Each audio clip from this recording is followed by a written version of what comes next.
What's up, guys? Welcome into the Power G Show on a Wednesday afternoon. I'm Graham Coffee, regular size G. That's George Foster, aka Foss Dog Media, aka the Big G. Big G. Yes, right. Welcome in. Welcome, George. What's going on, man? Man, we back. We back in action this week. 2-0. Still That's right. still regular season undefeated since 2020. Let's keep this thing rolling, man. Still riding clean. Yeah. 41 straight, I believe, if I'm not mistaken. Yep, 41 straight. Well, that's let's start there for a second, actually, since you bring it up and we didn't really talk about it post Clemson game. How hard is that to do for a football team to go and win 41? I know there was losses mixed in, postseason losses mixed in, but 41 straight regular season games across 4 seasons now. How hard is it? Yeah. Who else has done it? I think the last team that did it was Bud Wilkinson's Oklahoma teams of the late 40s, I think. Maybe their 50s. I could be wrong, but it's been a long time for sure. It's been at least like 60, 70 years. And I promise you it wasn't 40 games. No, it was. I think they won 47. They did? Okay, Yeah. I thought it was just the regular season. Counting because they didn't play as many games back then. So 47 straight, huh? It's a great chance that'll be broken. Yeah. It's a good chance that'll be broken. So, man, it's very hard to do. And like you said, we're talking about 80 years ago. You know what I mean? So yeah, it's very hard to do, and it's impressive that they've been able to keep that much focus throughout years with turnover, new players, old players. Mm-hmm. It's pretty impressive. So and I expect more. So Yeah. we'll see what happens. Well, and I mean, yeah, and excuse me, in all of that, you have staff turnover as well, right? I mean, that's the underrated thing. Like, Monken showed up to Georgia and totally kind of revolutionized the way that the program was playing offense and modernized it in a lot of ways. And that guy leaves, and we're now into the second season post Monken, and like this thing is still rolling along pretty okay. We'll see what things look like when we get to some of these bigger games, right? And we see Georgia face some better opponents, but like Clemson went out on Saturday night, man, and that offense all of a sudden did not look inept and problematic the way that it had against Georgia. I mean, they went out on Saturday night, George. They had 380 yards of offense and like 42 points in the first 17 minutes of the game. Georgia held them to 188 yards. Now, they were playing Appalachian State, but it really did, coupled that, seeing Clemson do that, coupled with seeing Georgia hold Tennessee Tech to 2.15 yards per play, which was in the 0th percentile of games involving FBS teams over the last, I'm not sure how many years, but over a long time. That kind of made me question if this Georgia defense isn't like special again. I think I mentioned it last week though. It's special. It has the feel of another generational defense, just in a different way. Like I said last week, it's not Jordan Davis. It's not on it. There's not a Jalen Carter, but there's extreme speed all along the perimeter. It gives you so many options to do so many things on defense. Not to mention there's some young guys, but there are also a number of guys that are older now. They have more experience in the system that I imagine Kirby trusts more than he did a year ago or 2 years ago. So, you know, it looks like that's what kind of brings me forward to the Tennessee Tech game. Uh-huh. Of course, you go into this game and you expect a beatdown. You expect, you know, your starters pulled early. You expect, you know, big games from your major players, your quarterback, your running backs, Sure. and all of that. You expect your defense to hold them to, you know, a touchdown or so, maybe a late few points or whatever. What's expected. But what I saw was that and more, Mm, and how it felt to me. It felt like a team that had it all together. interesting. You Okay. know, it felt like a team that, okay, they went in to handle business, and the business remained the main thing the entire game. You know, um, Yeah. no, no, they didn't give up anything that they weren't supposed to. Like, cause be honest with you, yeah, we've beat teams before, and they've gotten a late touchdown or so. And in Mhm. my opinion, some teams' first team shouldn't score on your fourth team when you're Georgia. Right. Just Right. That's just how I feel, and it's happened before. You know, you don't paying attention to it. It's definitely nothing to you know be concerned about. But it's like everybody who touched that field, including the coaching staff, they handled business from minute one to minute 60. You know what I mean? Yeah, And yeah, so, for sure. Well, and I thought the interesting thing was, you saw, I mean, yeah, Tennessee Tech was able to get a field goal at the end of the game. But, I mean, Kirby mentioned, I think right after the game or on Monday, he mentioned that, they kind of sent a message over to the opposing sideline, or the opposing sideline had sent a message to them of like, let's just get out of here healthy. Like let's get these guys out. Let's get our starters out of the game. Let's kind of be aware of what type of plays we're calling and get out of here healthy. So at that oh, yeah. point, So it's kind of and hard to, also, I have to change my statement in 50 minutes. yeah. It was, it Well, was, no, but still, I it mean that, my point being and all that, like I thought what said it all about the state of that game was Tennessee Tech came out and tried to throw a few times on their first drive or drive and a half, and Georgia let their defensive line pin its ears back, and then Tennessee Tech ran the ball 18 times in a row. It was like somebody up yeah. in the booth saw what was, they were like, we can't be doing that. We're gonna get our quarterback hurt before we get into conference Right. play. So Exactly. yeah, I mean it was a dominating win. I don't think we expected it to be anything less, but I will say just from a stats and numbers perspective and from kind of what I do in that department and what I've done for a long time, I have never looked at a box score and seen 2.15 yards per play for an offense. That is extremely like historically low. So I think look that coupled with what we saw Georgia do to Clemson the week before, like, yeah, this team is tracking along like statistically from a yards per play standpoint and a success rate allowed standpoint. This team is tracking really nicely right now with 21 Georgia or 22 Georgia. Like they are probably a little better than 22 Georgia actually. Like they're right on track to do some, historic or exciting things. We'll see how that goes as they face the Alabamas and Texases and Ole Misses of the world.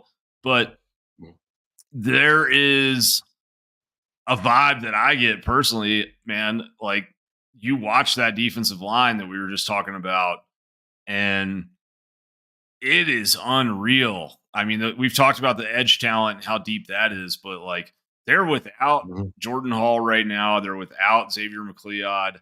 They were without Michael Williams and Warren Brinson on Saturday. And you really just didn't notice that those guys weren't out there. And all of them, individually are very good players. All of those guys will probably be NFL players, honestly. Mhm. And you didn't know that 4 NFL players were kind of missing from the defensive line rotation on Saturday, which is a compliment to how the rest of those guys were playing. Yeah, because Like, 93 was beating that's people. what I wanted to talk about. He was beating people to sleep. Yeah.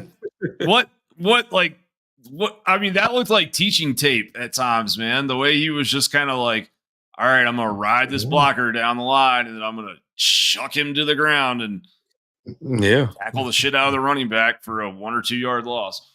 Hey, he was reminiscent of another 93 in that red and black.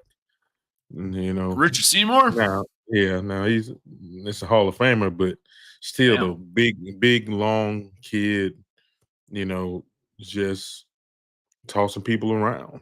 That's what Richard did when he was at Georgia. I think Richard got better and better as his career progressed into the pros, but like Richard was, he was a load down there too. And this kid is looking the same way, just the frame that young Richard had and the frame that this kid has, and what he was doing Saturday. Like they couldn't block him. It was really unfair. It was they couldn't move him. No, they could not at all. Yeah, I mean, he was really impressive. And I think like you look at him and some other guys on that defensive line too. Mhm. Like that's Christian Miller. That is a culture win in a way, or a development win, or whatever you want to call it, a win for Georgia as a program. When you take a guy like Ingram Dawkins, who I think he was a 5-star by one of the services. Like, we've known the dude's 6'5", 280, and he can speed rush off the edge. Like, he is a extremely talented football player, but always in the past seemed more like a pass rush piece, maybe not super consistent in certain aspects of his game. And man, they get one off season with him healthy, and this is what he looks like, right? And Christian Miller flirted with the portal, flirted with USC, all of that stuff. They get him to, stay. He refocuses after spring practice and looks like a totally different football player by the time September comes around. Like, that is, I think, extremely impressive. And I think that's kind of the pitch, right? That, like, those are the types of stories that I think Georgia tries to sell on the recruiting trail, or tries to sell to guys who are thinking about hitting the portal that they don't want to leave. Listen, like it's happened with a number of guys over the course of the last few years. It just takes some time for some guys to put it all together. Mm-hmm. And those seem like two guys that are putting it all together, and it's gonna make for a lot of competition when guys come back, and it's gonna push guys. So it's kind of like, hey, you got to beat me. You got to beat me. I don't want to come off the field. You got to beat me. And so it's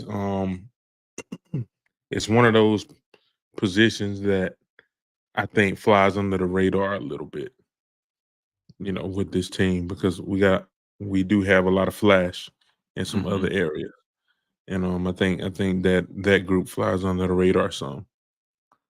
Well, yeah. Was there anybody else that stood out to you on Saturday? I mean, the thing that's fascinating about Ingram Dawkins, I guess, is the fact that we could really classify him in with some of those edge defenders at times, because he plays out there a good bit, right? But was it, like, I mean, what else did you see from this game that you were kind of interested by?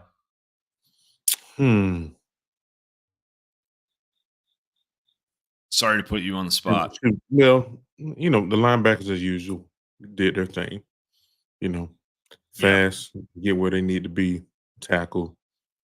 Like I said, man, it was pretty much really good game by everybody. You know, Mhm. that's what kind of stood out. It didn't it didn't feel like your typical non-conference blowout.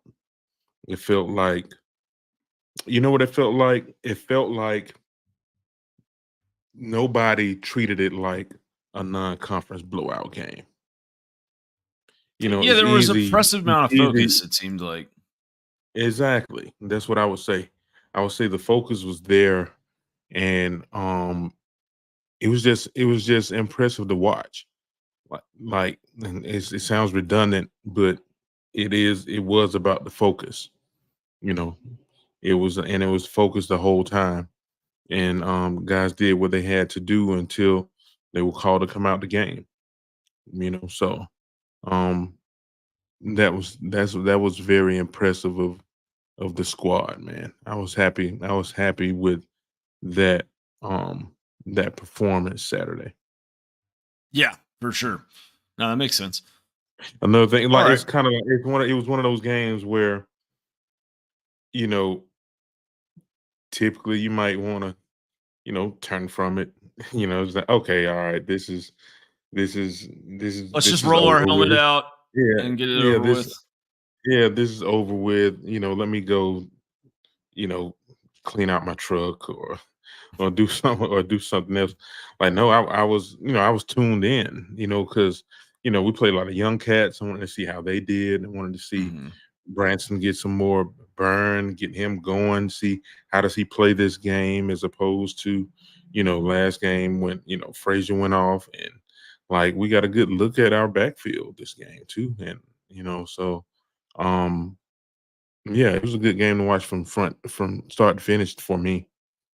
Yeah. No, for sure. I agree. Yeah, I thought it was the guys seemed engaged. Even just sort of in a way like the defensive I part of this probably was just because the defense was pushing guys around like they were, but like the play calling seemed a little less vanilla from the aspect of like you saw Georgia kind of rushing the passer a little bit more than sometimes you do, I think, in some of these games. And I think that's Mhm, probably because that's what 2024 Georgia is and is going to do is like they've got dudes to rush the passer, and that's mhm, how they're going to play defense. I think a little more than they have in years past. But I do, I did enjoy just like you see KJ Bolden come in and get a sack off the edge. Like it was an mhm, entertaining game from that standpoint. And I thought uh, on the offensive side of the ball, like you could tell it was a chance for Beck and some of those receivers to kind of get some work in, and they were mhm, finally able to connect on a couple explosive touchdown pass plays in the second half. You know, they had the 50 mhm, yarder to Arian and the 37 yarder to Lucky, and uh, you know, I guess the only thing that I would bring up is like maybe, and this is a maybe, but like a potential point of kind of concern. I think from what we saw on Saturday was it did seem like those receivers were kind of struggling to separate in the red zone at times. And now I get that it's Tennessee Tech and Bobo's not probably calling like the best things in his playbook, right? He's not throwing mhm, aces and kings and queens out of the deck on a Tennessee Tech Saturday. He's probably throwing a lot of fours and threes and twos, but still, I mean, is there anything that you make of that? Like, what do you think of these receivers from what you've seen so far? Because it seems to me that might be the one place where Georgia's still kind of like trying to establish a pecking order and some identity and some depth. Um, I really don't have much concern. I think they have enough talent in the room to get the production that we need from the position. You know, even with some of the young guys. Like I think some young guys are gonna, you know, be used later on, maybe at some point. Um, like Sokovia and a couple other guys. But I really don't have any concern because listen, you got a room full of tight ends, you got a room full of receivers, you got a room full of backs. Um, when it comes down to it, there's the defense is gonna have to contain a lot of really good players, and most defenses don't have the capacity to contain a lot of really good players. You Mm-hmm. know, so somebody's gonna produce when it comes down to whether it's the tight end room, backside of the backfield, receivers, you know, the play calling by Bobo, like it's I think they're gonna be a lot to deal with. I don't see if I try to see what if I try to call out a deficiency, I can't really see one right now at the moment. They have to Yeah. show me. Maybe we play some better teams, and so we'll get to see. But as for right Yeah. I now, mean, I think that's I just said it, so I'll mhm, stand by it. Like, I do think mhm, that's the spot that I'm kind of most interested in monitoring. I guess like I'm not red flagging it or anything like that, but like mhm, I do. I think that there are some guys like Colby Young or mhm, maybe Humphreys where like Beck in them talented players, but those two and Beck still feeling each other out in terms of like mhm, a game situation. Um, the flip side of that is, you've got Dom and you've got Arian that are playing at a really, I think, high level right now. I don't think they're really even like mhm. using Dom yet the way that they're going to as they get down the road. But like He's so that quick. dude, yeah, he's quick and He's got some man, it got seems some like juice. once a week he just kind of embarrasses somebody in the open field, like Mhm. just stops and kind of hit. It's like watching a a good point guard cross somebody over and is really what it seems like when he catches those Yep. screens out on the perimeter. But yeah, I mean, I think I'm curious to see who are, and we know Dylan Bell is Dylan Bell. I think I'm gonna be Mhm. frank. Like, I think the question with Dylan Bell has always been not like it's not about what he does with the ball in his hand. When he gets the ball in his hand, he's fantastic. I think sometimes there is the question of like, how much how much room does he create on certain routes? And you've got Beck back there who can throw some tight window stuff. So I don't know that it's a super large concern, but it is something that I'm curious to just continue to watch at times. The Mhm. question for me becomes like where does the rotation go sort of after that? And I'm not positive about it yet. They got a ton of guys Mhm. into the game on Saturday. They had, I think, Mhm. 15 guys catch passes. So that's a good Right. sign. Like, I agree with what you said about Sokovy. There are some times that you see him, the way that he moves and Yeah. does certain things, he looks a little He's different different. athletically. Is that fair Yeah. to say? Yeah. It's very different. He has some stuff that you can't really teach. He has a knack for making people miss. You Yeah. know what I mean? And so we'll be able to use that. Like I said, man, this is forget about Evans. Like this is one of the deeper rooms we've had in some years. They're young. There's some young cats in there, but it's one of the deeper rooms. You rather have 8, 10 guys that are pretty good than two guys that are great and then nothing behind them. Right. You know, so I like the room. You know what I No, that, mean? that makes sense. I mean, that lines up and that feels right to me. I'm just curious, like a guy like Evans, we didn't really see him play against Clemson until the last series of the game, I think. Like, we know athletically, we see him back there tracking punts down. Like, we know he's got Mhm. twitch, we know he has straight line speed. Uh, but yeah, I think it would be a good thing for 2024 Georgia football if they can get guys like Sokovy and Evans kind of breaking into the rotation a little bit more. And, those are guys that you Got get a the ball into Nitro their Friday. hands. Yeah, Nitro. I think Nitro, just based on like things that I've picked up on from, around the team, I think Nitro might be a little further away from kind of Mhm. busting into that lineup than those two, but that Mhm. might change with Yeah. a week of practice at any time because you know how Georgia is with practice. Like you practice well, Right. you're going to get on the field, and if you don't, then you know you're going Mhm. to struggle to break into the starting lineup. So I'm not saying he's not practicing well. I don't mean it like that. I just think that like Georgia's system is harder to play in probably than some.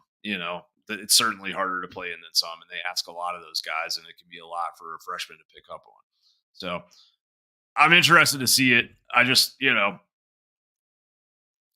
I want to see more of Humphreys, truthfully, as they move into some of these bigger games, just because like I thought the there's not that many dudes out there that are 6'3" and can burn, like can really blow guys away at that speed, like we saw him do against Clemson, and he's one of them.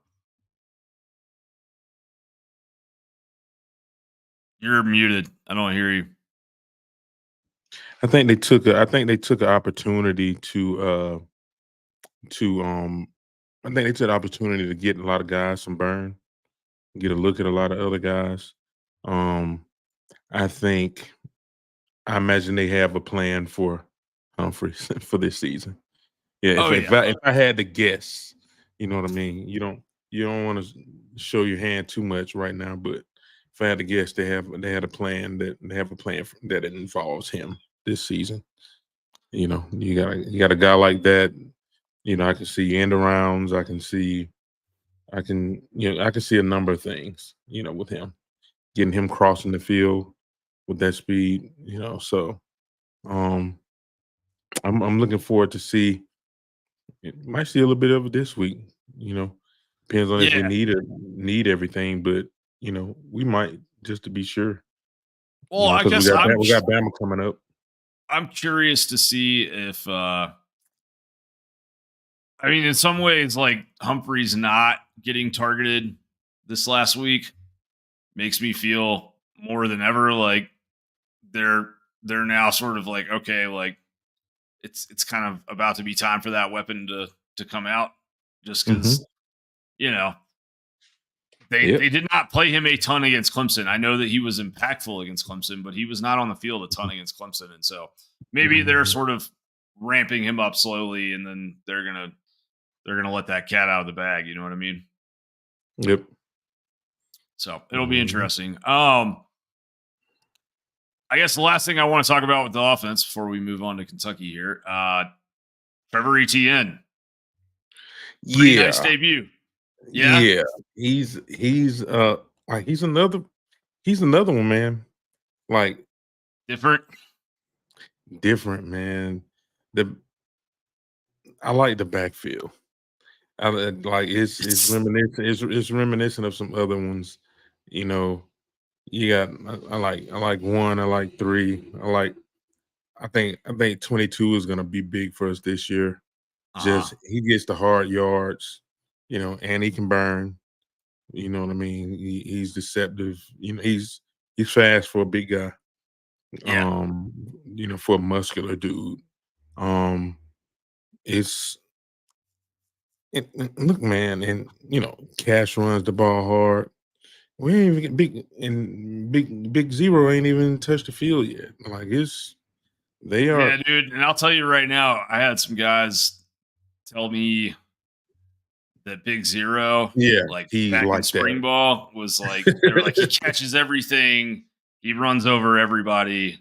I mean, some of them freshman corners showed up for spring practice, and he had some welcome to college football moments out on the perimeter with those guys. Like, don't tackle Mhm. Big Zero up high, or you're gonna you're Yeah, gonna get put in the dirt. yeah, man. The backfield's gonna be nasty, man. You know what I mean? So, uh, yeah, ETN showed out, man. He showed what he's there for. So listen, Absolutely. I, I'm glad to have him. Um, he just he just adds another dimension to it. He can do pretty much everything. You know what I mean? And that offensive line, shout out to them, man. We don't talk about them enough, but they open up a lot of holes the other day. I know it's Tennessee Tech, but sheesh, they open up a lot, So um, it's gonna Oh, be they do. interesting. Yeah, there's no question. And I think, the how should I say this? With ETN, first of all, I mean, the guy played 6 snaps in the game, touched the ball 5 or played 6 snaps on running plays in the game, touched the ball 5 times and 78 yards, and then had 2 catches for 14 yards. Quick little 92 yards on 7 touches. Just easy work.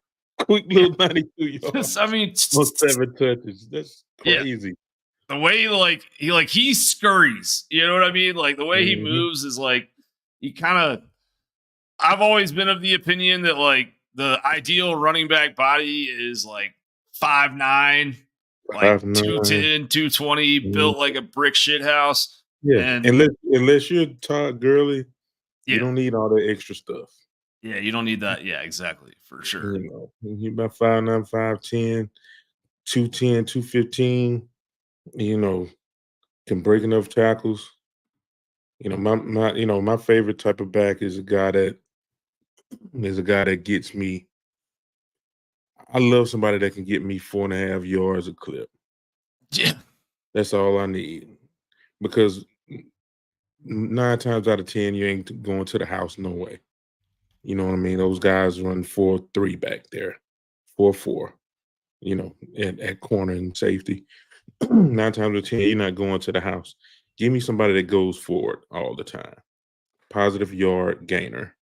I he love goes. those type of guys.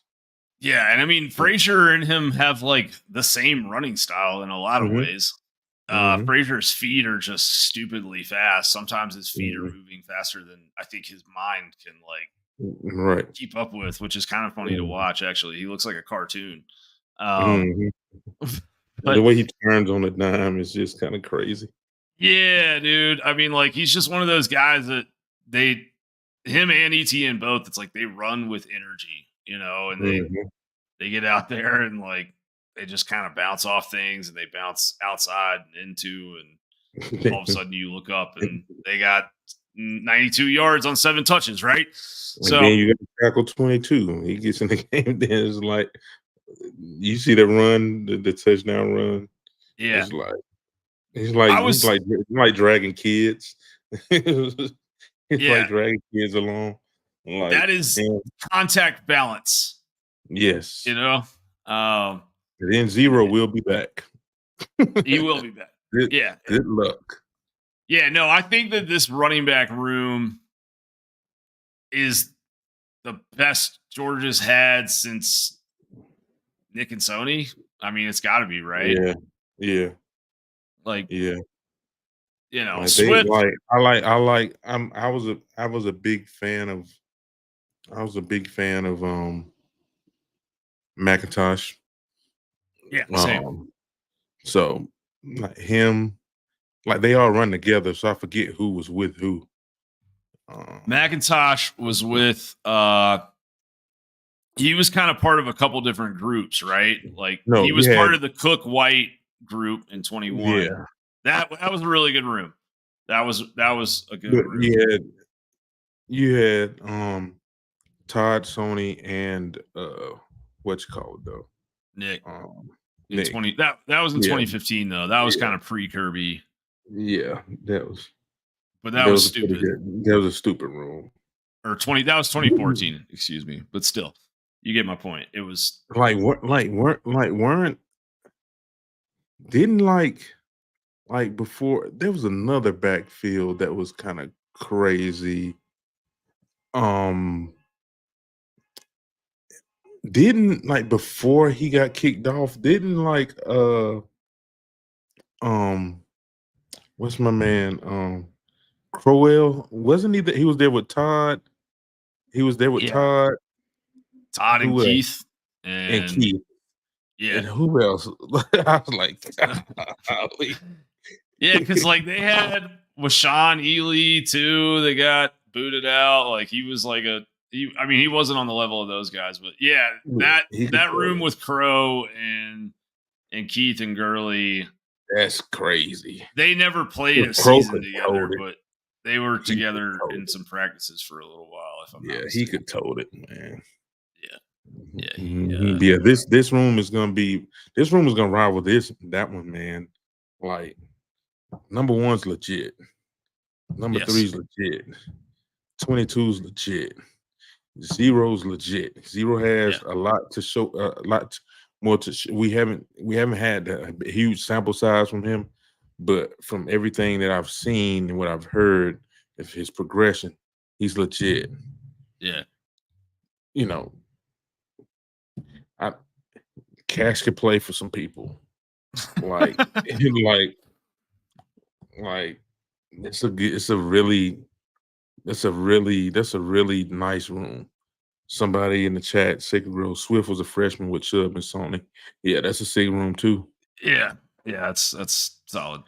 That's super solid. Mhm, But yeah, I mean, mhm. man, like I think that even I mean Cash has like I mean he got one carry against Clemson and he stiff armed a dude through the earth To and the ground.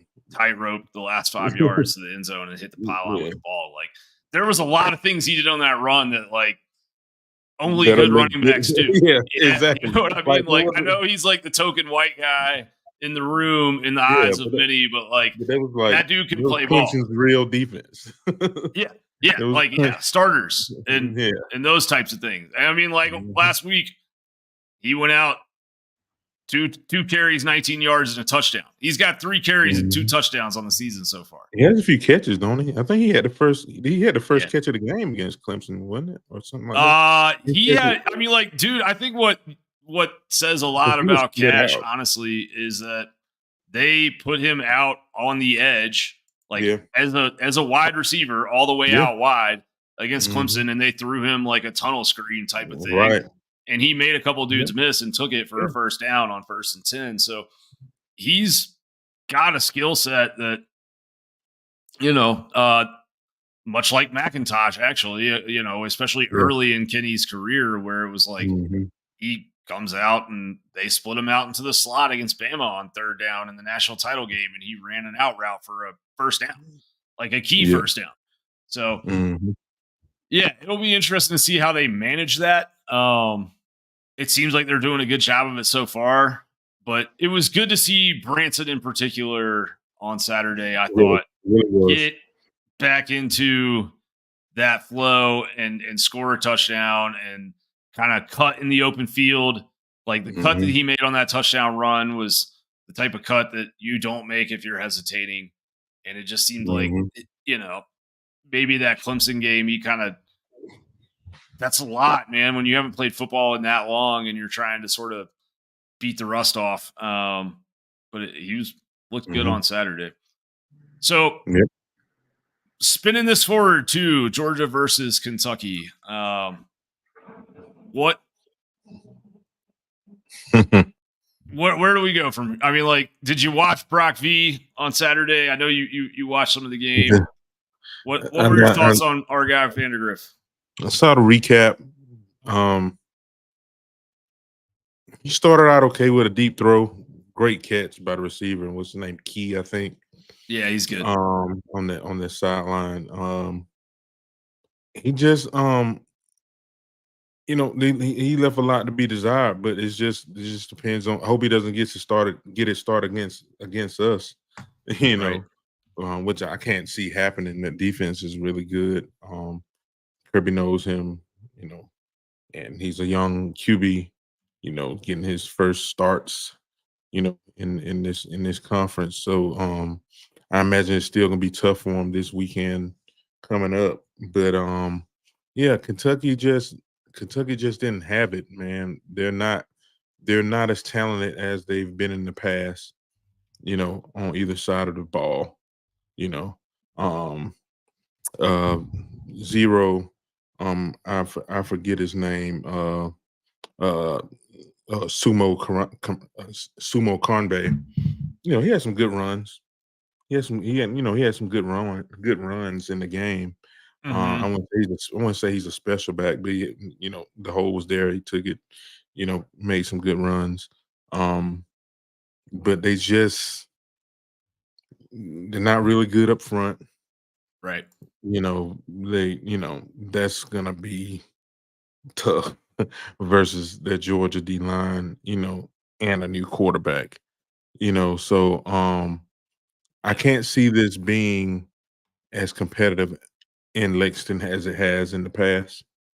They've typically played us decent up there in the past, but I don't see that going this way. You know, I, It's hard to, man. I mean, the thing that was kind of interesting per se about that well, all right, let's start with Brock because I think, a lot of things kind of start and end with quarterback in this league. Um the knock on him when he was at Georgia, I think at times was like this feeling of, you know, maybe not always seeing the field as well as they hoped, and not getting kind of past that first read at times. And that's sort of what we saw from him in this game, right? Like, 3 of 10 passing. Uh it was a struggle, man. And then, you go back and look at, I'm sorry, 3 of 11 actually, but you go back and look at the game that he had against Southern Miss. You saw Kentucky's, his primary read was getting open a lot more often. And Mhm. he was throwing it, and like when he steps back and throws it and trusts it, he throws a pretty ball. Yeah. He can throw a pretty ball. But yeah, I mean, the thing You that don't I'll know if say for Brock is, I mean, he had 3 completions on 11 attempts for 30 yards. They brought in the backup Gavin Wimstat. He had 3 completions on 7 attempts for 14 yards. Both the guys had an interception. All told, 22 passing plays called, 22 dropbacks, 18 pass attempts, 4 sacks, 6 completions, 44 yards, 2 interceptions, and a grand total of 2.4 yards passing per an attempt against the South Carolina Gamecocks, which they have a nasty. they have an okay defensive line, It but wasn't that good.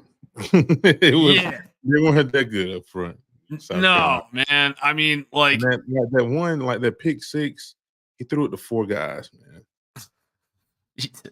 He threw it in the yeah, 4 guys. dude, he There really were did. 4 guys if you threw a circle around the guy that got if you drew a circle around the intended receiver, there were 4 guys within 8-10 yards. Like they were like it was there was like, and he had time to see it.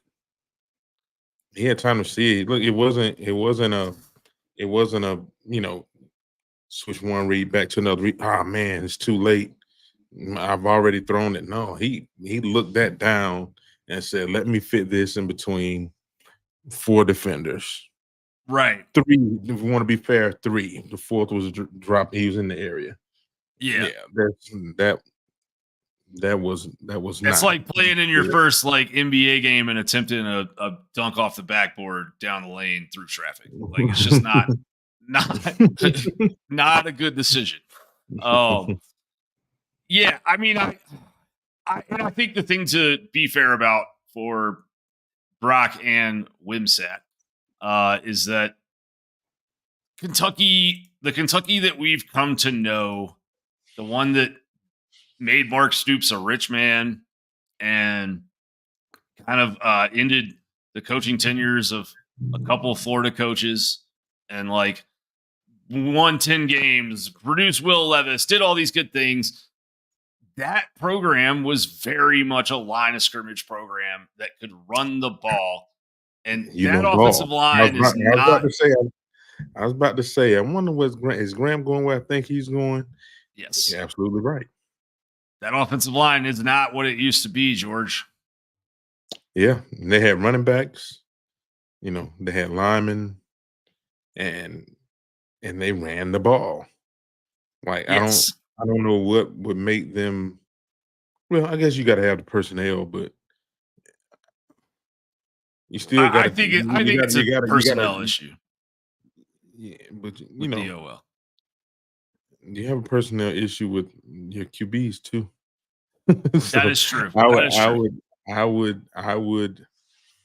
Yes, it's an OL issue. They don't look good. Um, but it's easier. I don't know if anybody would disagree, but to me, it's easier probably to scheme up ways to keep possessions, run the ball, than it is to scheme up a a wide open passing game No, with a interesting. limit Okay. with a limited QB and still the same limited O line out there. Right. So you know, the run game involves so many parts. You got tight ends, you got linemen, you got running backs. You know, I think it would be in their best interest to not have to sling that ball around, at least this year. Yeah. Well, and I mean, like, look, you look at their offensive line, and I mean, I know that South Carolina's one game and maybe they will improve. They probably will improve on some level, but I mean the left tackle gives up 6 pressures and 2 sacks. Like, that's your blindside guy. And then you Mhm. you got your right tackle was really kind of the only guy who didn't have a bad game, honestly. And I mean, I wouldn't go so far as to say he had a good game, but like you've Mhm. got dudes giving up pressures and getting knocked off the ball across the offensive line. This is not one spot where it's like we can scheme around this, we can bring in our tight end or a halfback to chip and help out. Like they're just not that good up front. And I think, And if we're gonna keep it a buck, yeah, it wasn't much different on the other side of the ball. no, and I think that's what I wanted to talk And, about is like everyone's focusing on yeah, those 6 points, but that defense is, I mean, South Carolina's offense put up the same amount of points if you take the pick six out of it. Basically, the same amount of points against Kentucky as they put up against Old Dominion. Like that South Carolina offense ain't good, or it's mhm, not good yet. And mhm, they still have a freshman quarterback that was still his first SEC road start. mhm, All of that stuff was true. mhm. And yeah, man, I mean, they dropped Yeah, 31 beat up. on. They had some guys at least. What's the guy down the big zero on the other side? He's supposed to be he's supposed to be somewhat of a stud. Mhm. What's his name? Deion Walker. Yeah, He was getting pushed around. He looked very bad. He got pushed around a lot to be he one should of have their come supposed to to Georgia. Wanted it, that kid bad, man. I be. Yeah, mean, maybe his motor would be different, or mhm. his ability to stand up to pressure would be different had he come to Georgia. But like he got pushed around a lot. I was looking at him specifically because I heard he was supposed to be, pretty good. He's a And projected top 10 pick in mock drafts this offseason. that dropped a lot Saturday. He didn't look draftable Saturday. Damn. Um, yeah, just it's not what you want now. Now, granted, this was a recap, so it took the best plays from each side or whatever. That is But true. from what I saw, it's just they didn't look good on that side of the ball. Zero, number 8, he got pushed around a lot. Not a lot, you know, not a lot to call home about on the edge either. It's just not very good. Like I mean, dude, yeah. Georgia better take Dumas care of business. Johnson might be the best player on the defense. Our guy, Pop, that used to play for Georgia, Yeah, and now that I think about it, I didn't didn't hear notice a he was lot. there. Yeah, I didn't. I forgot he went to Kentucky. Yeah. He went to Kentucky. All those young bucks. Yeah, And look, I'll tell you right when you now, run a sub 1100, you gonna get some people out of the way. I watched Dumas Johnson play a lot of football for Georgia, and he was a good player A for good Georgia. player, good Yeah. player. I enjoy Yeah. having him. Yeah, for sure. But I can tell you on Saturday, if this game if Georgia's not just knocking Kentucky off the ball, like they are going to with ETN and his receiving skills and Cash even like there was a certain type of there's certain routes and things that Dumas Johnson always struggled with at Georgia, and Yeah. certain types of coverages that he always struggled with. And I promise you, Georgia's going to put those on tape on Saturday if they need to. I don't even know if they'll need to, which says a lot about how this game can go. But yes, I don't know, man. I'm curious about the weather. I guess that seems to be kind of the big question here. You've got some rain in the forecast, depending on who you ask. Now, the most recent forecast I'm looking at on Google has just a 20% chance of precipitation, and the high of 80, low of 64. It is a night game, so should be nice and chilly for everybody. It seems like we're looking less like rain than we were before, but yeah, I mean 9-mile-an-hour winds is not too bad. I remember Georgia played that really windy game up there a couple years ago where like that's how this game used to be, right? Is Kirby and Mark would like stare into each other's eyes like a black mirror before the game. They would be like, all right, man, like we're going to throw it back and play this game the way football is supposed to be played. And Stoops and Smart would roll out there and they would play a 14-3 football game that never really felt like Georgia had a chance of losing, but it would be over quick. Neither offense would run over like 52 snaps, and they would just maybe attempt like there was a year Georgia went up there and attempted 2 passes in the second half. I mean, it was just like I think I remember that throwback game. Yeah. And Kirby has said, I think a couple years in a row now, like there's been a lot of years that he's been at Georgia where the Kentucky game was the most physical game that Georgia played. Last year, it was not the most physical game that Georgia played. No. And I don't think it's going to be this year either. I think it's different. This is not the same Kentucky that we saw Stoops kind of build up sort of in the late 20 teens, right? Like, I think the peak has been reached. And I wouldn't be surprised if Stoops isn't on the hot seat before the end of this season. Listen, I think this game gets ugly if I'm being honest. It's not my bias peeking through. I just don't see enough from Kentucky to be able to do anything consistently offensively. They're gonna make them quarterbacks quick, man. Yeah, it's gonna be bad for the quarterbacks. I can see that. I can see that happening. I can see Kirby letting the dogs go. mm-hmm. And he's gonna make it hard on the QBs. I know they want to get in, whoop some ass, and get up out of there. So I don't. And I thought about this even yesterday. I saw a you saw the quote from the Celtics coach Joe Mazzulla. He was talking about basically what Kirby said beginning of last year about not being hunted, being a hunter, and he said something. He had something similar. He said something similar, and he said being a hunted kind of sounds real passive, and he doesn't want to be passive. I think I'm not saying that Georgia was passive last year because they won every game. What I'm saying about this year, though, I think this year is going to be a very concerted effort to whoop people's ass.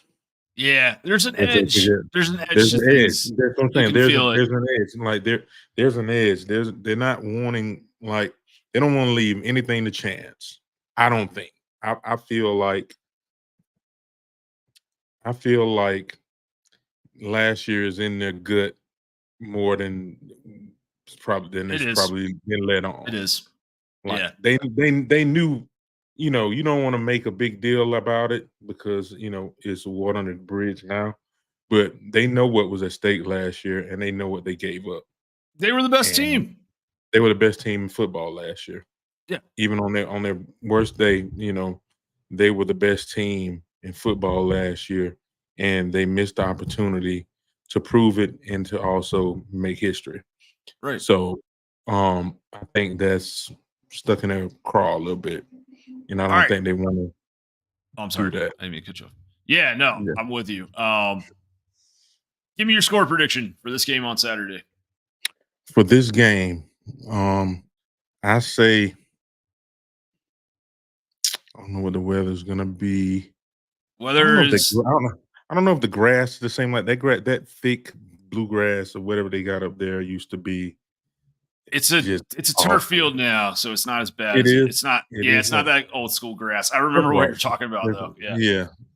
I don't know how they know that. I'm thinking old school. But yeah,